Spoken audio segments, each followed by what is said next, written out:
I also believe that there's a lot more to security than what dictated our security framework in the 20th century. That security in the 21st century is going to include things that you can't address by putting up a wall. Cybersecurity is not something you can fix by putting up a wall. Election security is not something you can protect by putting up a wall. And we need to start recognizing that climate is a security issue. Climate security is how I talk about climate disruption and climate change, for the simple reason that it is a life and death issue. And our community saw historic floods twice in 2 years. Two of the times I found myself authorizing an activation of the Emergency Operations Center of our city. The first was for a 1,000-year rainfall, and then 18 months later we did it again for what they told us was a 500-year flood, which either means that the rules of mathematics have changed or the climate has changed. And that's only going to accelerate. So we got to call it what it is, and that is a security issue that is going to decide whether we can have a healthy economy and a safe set of communities, not just in the Arctic, not just on the coasts, but in places like Indiana where I live. And we need to talk about it as such. The last thing I want to mention, just before we get into a conversation, is that part of my aim as a candidate is to get us talking a little more about politics in terms of everyday life. Because I fear sometimes that politics has become, well, a reality show that's big on show and short on reality. That we're seeing politics revolve around, who looked good in the committee hearing in Washington, and less about what happened in your life and my life because of politics. And again, my life experience is that as somebody whose choices in life and whose most vulnerable and most wonderful moments in life were shaped by the decisions of people sitting in those white buildings in Washington, D.C.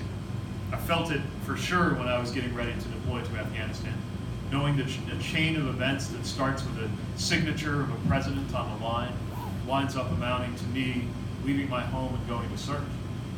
I also felt it on the best day of my life, my wedding day. Something that could not have happened as recently as a couple years before the day my husband and I got married. I will never forget what politics means to us because our marriage exists by the grace of a single vote on the U.S. Supreme Court. And in some of our most difficult moments as a family, we're dependent on the difference made by good and bad policy. Most recently, early this year, when we lost my father to cancer. And it came at a moment when my mother was experiencing heart disease. She's fine now. She's doing great. She was on the campaign trail with us the other day. One thing I've been sharing in this campaign is the experience I had last October when we found out that she was going to need immediate heart surgery, of getting in a car and going out to find my dad, who was in chemotherapy treatment, because I didn't want to tell him that news by text message. And the things I had going, as low a moment in my life as that was, there are certain things I had going for me. Some of them had nothing to do with government, like faith. The priest from our church, Father Brian, was there with my folks at the hospital while I went out to find my dad.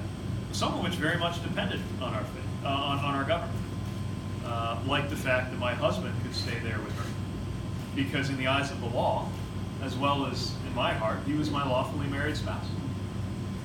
And another thing we had going for us, as she started getting better and as he started getting worse, was that as we faced all these gut-wrenching decisions that families face when you're confronting this kind of illness, we did not have to think about whether our family was going to be bankrupted by this.